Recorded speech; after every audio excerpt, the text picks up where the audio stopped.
നമസ്കാരം, രുചികളുടെ ലോകത്തിലേക്ക് എല്ലാവർക്കും ഒരിക്കൽ കൂടെ സ്വാഗതം. അപ്പോൾ ഇന്ന് നമ്മൾ വന്നിരിക്കുന്ന ഒരു നാടൻ കറിയുമായിട്ടാണ്. ഒരു ഒഴിച്ചു കറി, ഒരു രസമാണ്. പക്ഷെ നമ്മൾ സാധാരണ ഉണ്ടാക്കുന്ന പോലെയുള്ള ഒരു രസമല്ല, നല്ല ടേസ്റ്റിയാണ്. തേങ്ങാപ്പാൽ രസം നമുക്ക് എളുപ്പം ഉണ്ടാക്കി കഴിക്കാൻ പറ്റും. ചോറിന് വേറെ ഒന്നും വേണ്ട, ഇത് തന്നെ നല്ല ടേസ്റ്റിയാണ്.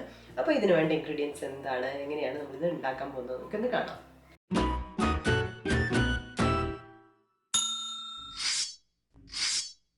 അപ്പോൾ ഇതിന് വേണ്ട ഇൻഗ്രീഡിയൻസ് എന്തൊക്കെയാണെന്ന് നോക്കാം. നമ്മൾ 2 തക്കാളിയാണ് എടുത്തിരിക്കുന്നത്. കുറച്ച് പഴുത്ത തക്കാളി എടുത്തു. ഒരു നെല്ലിക്ക വലുപ്പത്തിന് പുളി എടുത്തിട്ടുണ്ട്. 3 പച്ചമുളക് എടുത്തിട്ടുണ്ട്. പിന്നെ ചെറിയുള്ളി വേണം. ചെറിയുള്ളി ഞാനിപ്പോൾ ഒരു 15 എണ്ണം എടുത്തിട്ടുണ്ട്. അതിൽ നമ്മൾ കുറച്ച് അരിഞ്ഞാണ് ഇടുന്നത്, കുറച്ച് ചതച്ചും ചേർക്കുന്നുണ്ട്. പിന്നെ വെളുത്തുള്ളി വേണം. ഒരു 7-8 അല്ലി വെളുത്തുള്ളി എടുത്തിട്ടുണ്ട്. മല്ലിയില, അതുപോലെ തന്നെ കറിവേപ്പില. പിന്നെ നമുക്ക് ഒരു 1/2 ടീസ്പൂൺ കടുക് വേണം. അതുപോലെ മഞ്ഞൾപ്പൊടി 1/2 ടീസ്പൂൺ വേണം. വറ്റൽമുളക് എടുത്തിട്ടുണ്ട് ഒരു 2 എണ്ണം. പിന്നെ കുരുമുളക് 1 ടേബിൾ സ്പൂൺ വേണം. അതുപോലെ തന്നെ ജീരകം 1 ടീസ്പൂൺ വേണം. പിന്നെ നമ്മൾ കായത്തിൻ്റെ പൊടി ഒരു ടീസ്പൂൺ. പിന്നെ നമ്മൾ എടുക്കുന്നത് തേങ്ങാപ്പാലാണ്. തേങ്ങാപ്പാലിപ്പോൾ ഇത് വെള്ളമൊന്നും ചേർക്കാതെ എടുത്ത പാലാണ്, 1-ാം പാല്. അപ്പോൾ 1-ാം പാല് ഒരു 1/2 കപ്പ് എടുക്കുന്നുണ്ട്. പിന്നെ 2-ാം പാല് വേണം. 2-ാം പാല് 1/2 കപ്പ്. ഇത്രയും കാര്യങ്ങളാണ് നമുക്ക് വേണ്ടത്. ആദ്യം നമ്മൾ ചെയ്യാൻ പോകുന്നത്, നമ്മൾ 2 തക്കാളി എടുത്ത് വെച്ചിട്ടുണ്ടല്ലോ, അത് അരിഞ്ഞിട്ടുണ്ട്. അപ്പോൾ ഈ തക്കാളിയും ഇതിൻ്റെ കൂടെ പുളി എടുത്ത് വെച്ചിട്ടുണ്ട്. പുളിയും അതുപോലെ മല്ലിയിലയും എടുത്ത് വെച്ച മഞ്ഞളും കൂടെ ഇട്ട് നന്നായിട്ടൊന്ന് മിക്സ് ചെയ്ത് കൈ കൊണ്ട് തന്നെ വെച്ച് ഇങ്ങനെ ഞരടൂലേ, സാധാരണ നമ്മൾ രസത്തിനൊക്കെ ചെയ്യുന്ന പോലെ അതുപോലെ ചെയ്ത് മാറ്റി വെക്കാൻ പോവാണ് ആദ്യം. അപ്പോൾ ആദ്യം നമുക്ക് ഇതിലേക്ക് തക്കാളി ഇട്ട് കൊടുക്കാം. പിന്നെ ഇതാ മല്ലിയില,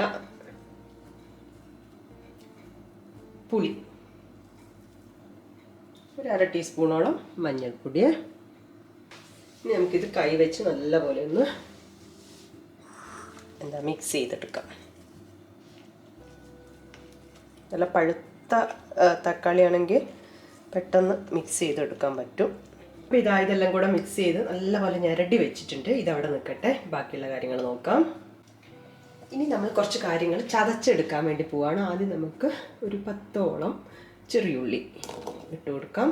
വേണ്ട വെളുത്തുള്ളിയാണ്, ഒരു 5-8 വെളുത്തുള്ളിയുടെ അല്ലി. പിന്നെ 1 ടേബിൾ സ്പൂൺ കുരുമുളക്, അതും കൂടെ ഇടാം. അതുപോലെ 1 ടീസ്പൂൺ ജീരകം കൂടെ ചേർക്കാം. ഇനി ഇത് നല്ലപോലെ ഒന്ന് ചതച്ചെടുക്കാം.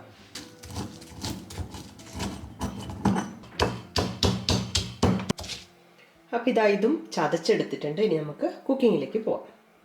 നമ്മളിത് ചട്ടിയിലാണ് വെക്കുന്നത്. നമുക്ക് സ്റ്റവ് ഓൺ ചെയ്തിട്ട് വെളിച്ചെണ്ണ ഒഴിച്ചു കൊടുക്കാം. വെളിച്ചെണ്ണ ചൂടായി വരുമ്പോൾ നമുക്ക് കടുക് ഇട്ട് കൊടുക്കാം. കടുക് പൊട്ടി വരുമ്പോൾ വറ്റൽമുളക്, അതുപോലെ തന്നെ ചെറിയുള്ളി ഉണ്ടല്ലോ, നമ്മൾ കുറച്ച് ഇങ്ങനെ അരിഞ്ഞ് വെച്ചിട്ടുണ്ടായിരുന്നു, അതിട്ട് കൊടുക്കാം. അതുപോലെ പച്ചമുളകും ഇട്ട് കൊടുക്കാം. ഇത് നന്നായിട്ടൊന്ന് വഴറ്റിയെടുക്കാം. ചെറിയുള്ളി വാടി വന്നിട്ടുണ്ട്. ഇനി നമ്മൾ ചതച്ച് വെച്ചിട്ടുണ്ടല്ലോ, വെളുത്തുള്ളിയും കുരുമുളകും ചെറിയുള്ളിയെല്ലാം കൂടെ, അതിലേക്ക് ഇട്ട് കൊടുക്കാം.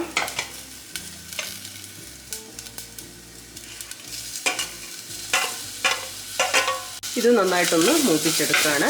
അതിൻ്റെ ഒരു പച്ചമണമൊക്കെ ഒന്ന് മാറി വരണം. ഇത് നല്ലപോലെ ഒന്ന് മൂത്ത് വന്നിട്ടുണ്ട്. ഇനി നമ്മളിതിലേക്ക് ചേർക്കാൻ പോകുന്നത് തക്കാളിയും പുളിയും അതുപോലെ തന്നെ മല്ലിയിലയും കൂടെ നല്ലപോലെ ഞരടി വെച്ചിട്ടുണ്ടായിരുന്നല്ലോ, അത് ഇതിലേക്ക് ചേർത്ത് കൊടുക്കാം. മിക്സ് ചെയ്ത് കൊടുക്കാം. ഇതിലേക്ക് നമ്മൾ വെള്ളമല്ല ചേർക്കുന്നത്, എടുത്തു വെച്ചിരിക്കുന്ന 2-ാം പാലുണ്ടല്ലോ തേങ്ങയുടെ, അത് ഒഴിച്ചു കൊടുക്കാം. 2-ാം പാലും ചേർത്ത് ഇനി ഇതിലേക്ക് ഉപ്പ് ഇട്ട് കൊടുക്കാം. ആവശ്യമായിട്ടുള്ള ഉപ്പ് ചേർത്ത് കൊടുക്കാം.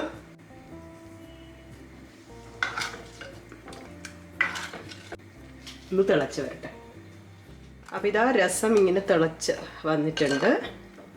തിള വന്ന് തുടങ്ങി. ഉപ്പ് നോക്കി, ഉപ്പൊക്കെ കറക്റ്റാണ്. നമ്മൾ ഇതിലേക്ക് കായത്തിൻ്റെ പൊടി ഇട്ട് കൊടുക്കുകയാണ്. ഏതാണ്ട് ഒരു 1/2 ടീസ്പൂണോളം കായത്തിൻ്റെ പൊടി ഇടണം. കായത്തിൻ്റെ പൊടി ഇട്ടു. ഇനി അവസാനം ചേർക്കാനുള്ളത് 1-ാം പാലാണ്.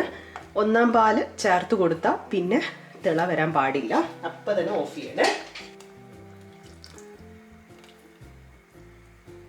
സ്റ്റവ് ഓഫ് ചെയ്യണേ.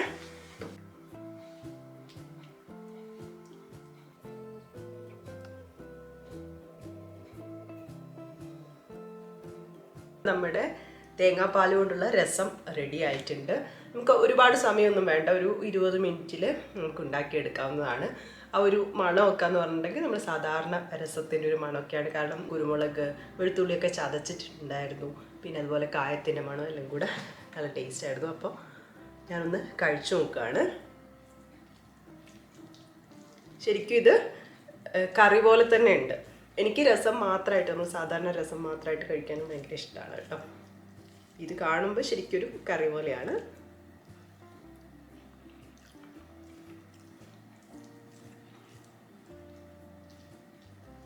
നല്ല കറിയാണ്.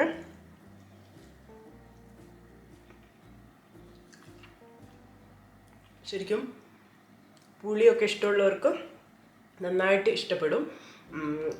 ഇപ്പം രസം ഇഷ്ടമുള്ളവർക്കായാലും അതിൻ്റെ ഒരു ടേസ്റ്റും ഉണ്ട്. കറിയായിട്ട് ഇത് ഉപയോഗിക്കാവുന്നതാണ്. പുളിയൊക്കെ ഇഷ്ടമുള്ളവർക്ക് ഇത് ഉപയോഗിക്കാവുന്നതാണ്. പിന്നെ നമ്മൾ സാധാരണ രസം ഉണ്ടാക്കിയിട്ട് കുറച്ച് ദിവസം നമുക്ക് എടുത്തു വെക്കാൻ പറ്റും. അത്രയും ദിവസമൊന്നും ഇതിപ്പം തേങ്ങാപ്പാലിലാക്കിയതുകൊണ്ട് അത്രയും ദിവസം എടുത്തു വെക്കാൻ പറ്റില്ല. പിന്നെ 1-ാം പാൽ ഒഴിച്ചുകൊണ്ടേ തന്നെ ഓഫാക്കുക. ഇത്രയും കാര്യങ്ങളൊക്കെ ഒന്ന് ചെയ്ത് നോക്കുക. എല്ലാവർക്കും എന്തായാലും ഇഷ്ടപ്പെടും. നമുക്ക് എളുപ്പം ഉണ്ടാക്കാൻ പറ്റുന്നതാണ്. അപ്പോൾ എല്ലാവരും ട്രൈ ചെയ്ത് നോക്കുക. ട്രൈ ചെയ്ത് നോക്കി നിങ്ങളുടെ ഫീഡ്ബാക്കൊക്കെ അറിയിക്കുക. പുതിയൊരു വീഡിയോ ആയി കാണാം. അതുവരെ ബൈ.